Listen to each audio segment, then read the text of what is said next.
नागपुर से श्री रौनक जी जैन जिज्ञासा रखती हैं, पूज्य गुरुदेव के श्री चरणों में त्रैवार नमोस्तु।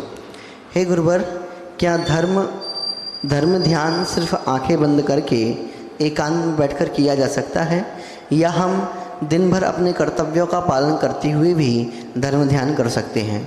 हे गुरुवर, मैं एक दुकानदार हूँ, मुझे मार्गदर्शन दीजिए कि किस प्रकार मैं धर्म ध्यान के साथ अपना दिन व्यतीत कर सकता हूँ। क्या शास्त्रों में कोई इस प्रकार का धर्म ध्यान आया है जिसे मैं कर सकता हूँ? नमोस्तु गुरुवर। धर्म ध्यान के 4 भेद आते हैं: आज्ञा विचय, अपाय विचय, संस्थान विचय और विपाक विचय धर्म ध्यान। आज्ञा विचय धर्म ध्यान वो कहलाता है जब कोई व्यक्ति गुरु की, प्रभु की आज्ञा को एज इट इज़ मानता है, जीवादि 7 तत्व को एज इट इज़ श्रद्धान का विषय बना लेता है। देव गुरु शास्त्र अथवा मोक्ष मार्ग ऐसा ही है, इस प्रकार से ही है। जो इसकी जैसी श्रद्धा मजबूत हो जाती है, तो ऐसा व्यक्ति जो क्रिया करता है उसका जो धर्म ध्यान होता है वो आज्ञा विचय धर्म ध्यान। अब प्रश्न उठ सकता है, हमारी श्रद्धा बिल्कुल सही है, देवगुरु शास्त्र के ऊपर है, 7 तत्वों के ऊपर है, और हमारी कषाय भी अनंतानुबंधी नहीं है, और हम फिर जो भी दिन भर में व्यापार कर रहे हैं, जो भी कार्य कर रहे हैं, तो हमारी श्रद्धा तो बनी है। जैसे नरकों में सम्यक दृष्टि नारकी होते हैं, वे लड़ते भिड़ते रहते हैं, फिर भी उनका सम्यक दर्शन बना रहता है। उनकी आज्ञा यानी वो प्रभु की आज्ञा को उस रूप में, श्रद्धा रूप में तो मानते ही हैं, तो फिर हमारा आज्ञा विचय धर्म ध्यान हमेशा बना रहेगा? नहीं, ऐसा नहीं। आज्ञा विचय धर्म ध्यान में मात्र उस श्रद्धा को ही नहीं रखना है, तद अनुरूप आचरण भी करना है। अब तद अनुरूप आचरण अर्थात जहाँ प्रसम, संवेग, अनुकंपा और आस्तिक्य का गुण उसके भीतर होगा, और वह उसे मान कर के सही उद्देश्य को रख कर के जैन कुलाचार का पालन करते हुए नीति और न्याय पूर्वक सारा व्यापार आदि कर रहा है, पापों से बचने की कोशिश करते हुए कार्य कर रहा है, तो उस केस में यदि उसका लक्ष्य व्यवस्थित है, तो उस सारे सांसारिक कार्य को करते हुए जैसा आगम ग्रंथों में, जैसा श्रावकों के लिए श्रावकाचार ग्रंथों में बताया है, उसके अनुरूप वह अर्थ पुरुषार्थ आदि कर रहा है, तो श्रद्धा के पक्ष को लेकर के आज्ञा विचय धर्म ध्यान हो सकता है।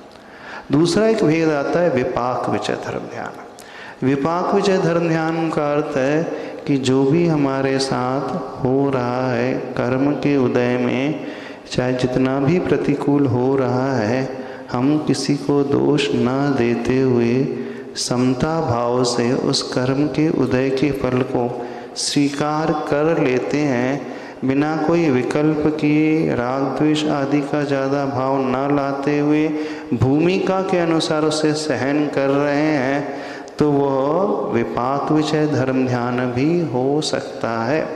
जैसे सीता को जंगल में छोड़ा गया, वो जंगल में थी, उसने किसी को भी दोष नहीं दिया, राम को भी दोष नहीं दिया, समता से उस विकट परिस्थिति को सहन कर लिया, तो ये उसका विपाक विचय धर्म ध्यान कहला सकता है। अब संस्थान विचय धर्म ध्यान तो ध्यानात्मक एक आसन में बैठ कर के होता है, और अपाय विचय धर्म ध्यान भी कथनचित व्यक्ति अन्य सारे कार्य करते हुए कर सकता है कि जो दुखी जीव उसे दिख रहे हैं, उनकी वेदना में कैसे हरूं, उनके कष्ट को कैसे दूर करूं। ये जब वो भावना भाने वाला हो जाता है, तो ऐसा भाव करने वाला व्यक्ति, दूसरों के दुख को दूर करने का परिणाम रखने वाला व्यक्ति अपाय विचय धर्म ध्यान करने वाला माना जाता है। लेकिन वो अपाय विचय धर्म ध्यान कर रहा है तो ऐसा कोई यदवा तदवा व्यापार नहीं करेगा जिसमें बहुत हिंसा आदि होती है, परिणाम बहुत ऊपर नीचे होते हैं। वो उसी प्रकार का व्यापार करेगा जैसा आगम में उसकी भूमिका के योग्य बताया हुआ है। तो यदि इस दृष्टि से हम देखें तो 24 घंटे व्यक्ति चाहे तो अपने परिणामों को संभाल करके रख रहा है, तो विपाक विचय धर्म ध्यान है। जिनेंद्र प्रभु की आज्ञा को मान करके अपने श्रद्धा को बनाए रखे हुए है और अनंतानुबंधी कषाय के योग्य परिणाम से वो बचा हुआ है, तो उस दृष्टि से उसका आज्ञा विचय धर्म ध्यान भी हो जाएगा। और दूसरों के दुख को दूर करने की भावना आने, जिसके भीतर हमेशा करुणा का, अनुकंपा का भाव भरा हुआ होता है और उस अनुकंपा के भाव से भर करके मदद करने के लिए वो हमेशा तत्पर रहता है, सेवा करने के लिए तत्पर रहता है। तो इस विवक्षा में उसका अपाय विचय धर्म ध्यान भी अन्य सारी एक्टिविटी करते हुए घटित हो सकता है। और इसके अलावा जो भी वो कार्य कर रहा है वहाँ उसका उद्देश्य सही हो जाएगा। उद्देश्य कैसे सही हो जाएगा?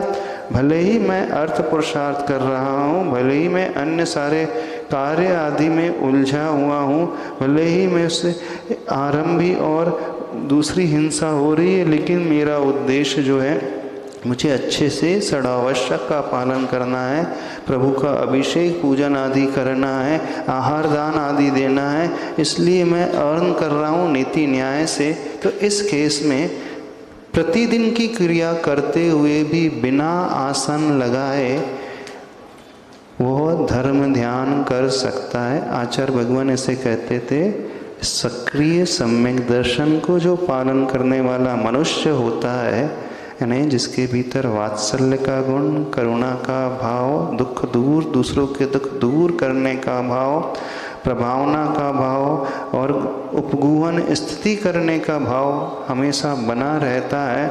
और भाव ही अकेले नहीं बना रहता है, भाव के अनुरूप वो अपने जीवन में इम्प्लीमेंट भी कर रहा है।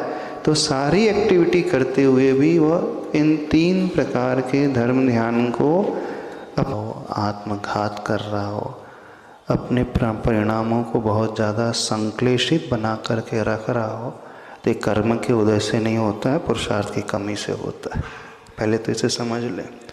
आत्महत्या कोई कर्म के उदय से नहीं होती है। कर्म की प्रतिकूलता में, पाप कर्म के उदय में उसे ऐसी परिस्थिति मिल सकती है जो उसके जीवन में कठिनता ला लेगी, ये कर्म के उदय में होती है। अगर नहीं करते हैं सही दिशा में, ये उस खाते में जाने वाली चीज़ है। तो जब ऐसा कुछ हमारे साथ हो तो हमें अपने आप को संभालने की कोशिश करना है। और वो कैसे संभालता है व्यक्ति? जैसे पहले प्रश्न किया गया था, विपाक विचय धर्म ध्यान का आलम्बन लेने से व्यक्ति हर विकट से विकट, प्रतिकूल से प्रतिकूल परिस्थिति को भी सहन करने वाला हो जाता है। कोई शराब पी रहा है तो अपने तो कल्याण तो नहीं कर रहा है, पता नहीं कर रहा है। कोई नशा कर रहा है, सिगरेट पी रहा है, तम्बाकू खा रहा है, गुटखा खा रहा है, तो कर्म के उदय से न शराब पीता है व्यक्ति, न गुटखा खाता है, न तम्बाकू खाता है, न कोई ड्रग्स का सेवन करता है, न कोई भी व्यसन नहीं करता, बल्कि उसके पुण्य कर्म का उदय था कि उसके पास इतना पैसा आ गया कि शराब खरीद सकता था। पुण्य कर्म के उदय में उसे इतनी सुविधा मिली कि वो बड़े से बड़े व्यसन को पाने के लिए सारे खर्च कर सकता था। लेकिन उसने उस पुण्य के कर्म, पुण्य को जो पाया था उसे पापानुबंधी पुण्य के रूप में कन्वर्ट कर दिया। तो यदि हम अपने परिणाम संक्लेश करते हुए आत्म कल्याण में बाधा उत्पन्न कर रहे हैं, तो ये भी कोई कर्म के उदय से नहीं है। हमारा वह पुरुषार्थ जो समीचीन होना चाहिए, स्वयं को संभालने वाला होना चाहिए, इतना मजबूत बनाने वाला होना चाहिए। तो जब ऐसी परिस्थिति आ जाए तो हम उन लोगों का चिंतन करें जो हमसे भी अधिक प्रतिकूलता को अपने जीवन में झेल रहे हैं, फिर भी वो अच्छे से अपने आप के परिणाम को संभाल रहे हैं। ना वो कोई नशे का आलम्बन लेते हैं, ना ही कोई आत्मघात का विचार करते हैं, ना ही आत्म कल्याण में जो बाधक हैं ऐसे संक्लेश परिणाम करते हैं। तो उन लोगों के जीवन को यदि हम देखेंगे, उनके जीने के तरीके को हम देखेंगे, तो तो उनसे हमें प्रेरणा मिलेगी और हम अपने आप को संभाल सकते हैं।